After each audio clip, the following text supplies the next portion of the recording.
Hello, friends and relatives. Good afternoon. I want to invite you for another Bible reading. Please join and read with me the words of God in the Holy Bible. I am excited again today because I'm going to finish the book of First Samuel because I have two chapters left to read, which is chapters 30 and 31. So we start now on chapter 30. Now it happened, when David and his men came to Ziklag on the third day, that the Amalekites had invaded the south and Ziklag, attacked Ziklag and burned it with fire, and had taken captive the women and those who were there, from small to great. They did not kill anyone, but carried them away and went their way. So David and his men came to the city, and there it was, burned with fire, and their wives, their sons, and their daughters had been taken captive. Then David and the people who were with him lifted up their voices and wept, until they had no more power to weep. And David's two wives, Ahinoam the Jezreelitess, and Abigail, the widow of Nabal the Carmelite, had been taken captive.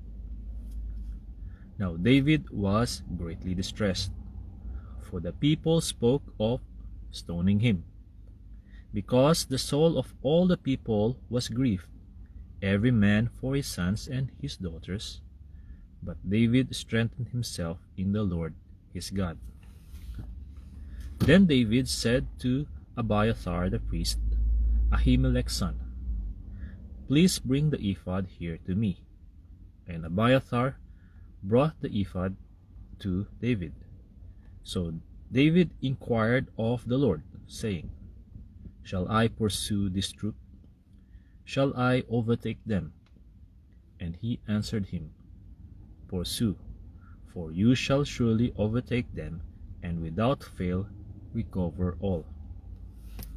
So David went, he and the 600 men who were with him, and came to the brook Besor, where those stayed who were left behind. But David pursued, he and 400 men, for 200 stayed behind, who were so weary that they could not cross the brook Besor. Then they found an Egyptian in the field, and brought him to David. And they gave him bread, and he ate. And they let him drink water.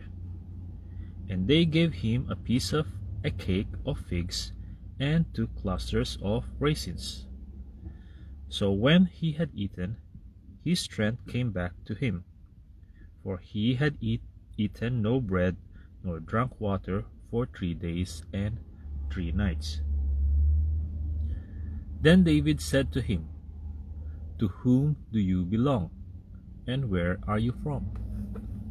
And he said, I am a young man from Egypt, servant of an Amalekite, and my master left me behind, because 3 days ago I fell sick. We made an invasion of the southern area of the Cherethites in the territory which belongs to Judah, and of the southern area of Caleb, and we burnt Ziklag with fire. And David said to him, Can you take me down to this troop? So he said, Swear to me by God that you will neither kill me nor deliver me into the hands of my master, and I will take you down to this troop. And when he had brought him down, there they were, spread out over all the land, eating and drinking and dancing, because of all the great spoil which they had taken from the land of the Philistines and from the land of Judah. And David attacked them from twilight until the evening of the next day. Not a man of them escaped, except 400 young men who rode on camels and fled.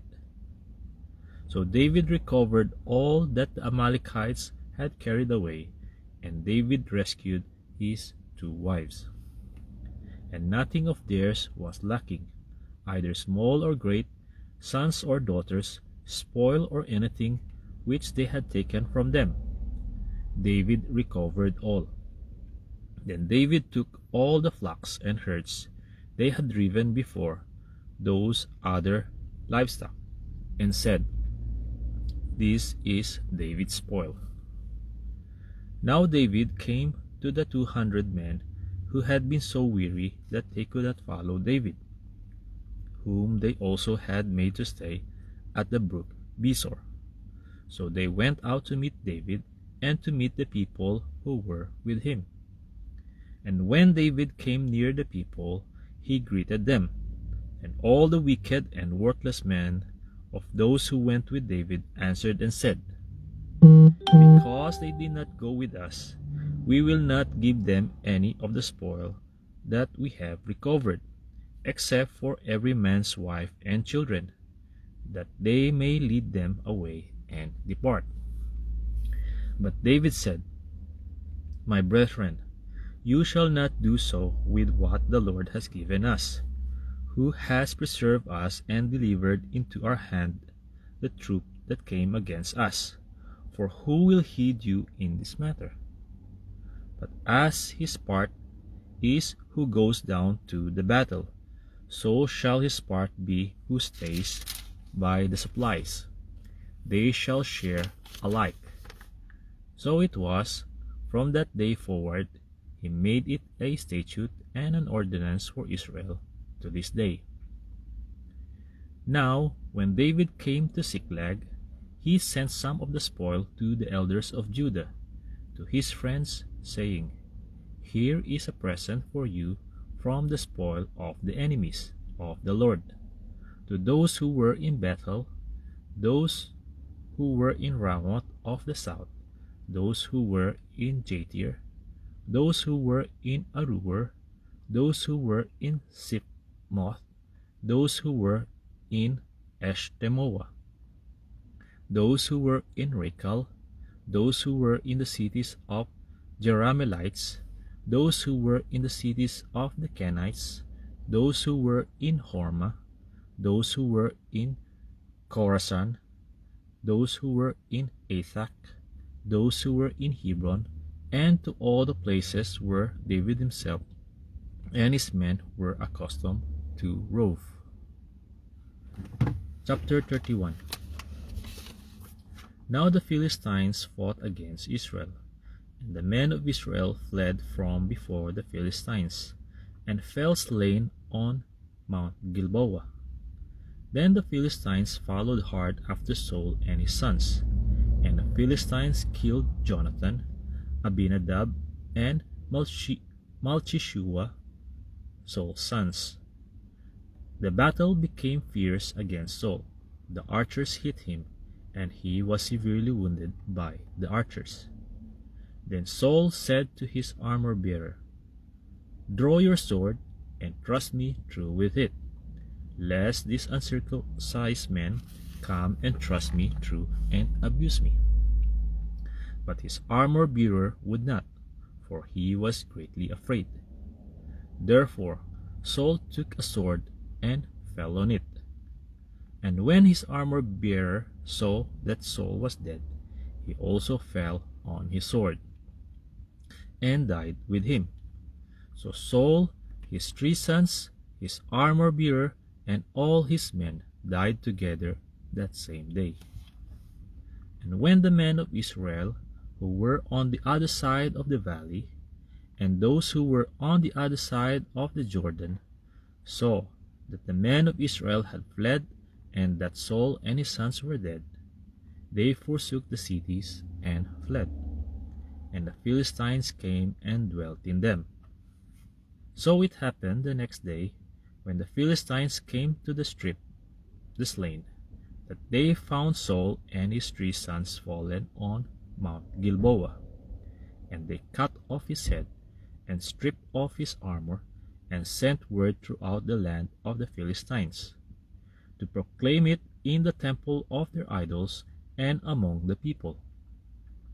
Then they put his armor in the temple of the Ashtoreths, and they fastened his body to the wall of Bethshan. Now, when the inhabitants of Jabesh Gilead heard what the Philistines had done to Saul, all the valiant men arose and traveled all night, and took the body of Saul and the bodies of his sons from the wall of Bethshan. And they came to Jabesh, and burned them there. Then they took their bones and buried them under the tamarisk tree of Jabesh, and fasted 7 days.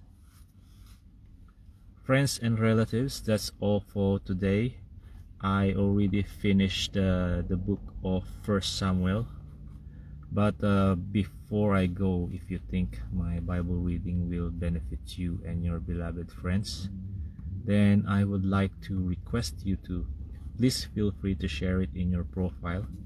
In that way, the Word of God will spread and be heard from every part of the earth. Thank you very much for listening. God bless you all. To God be the glory, honor, and highest praise. See you on my next Bible reading. Bye bye.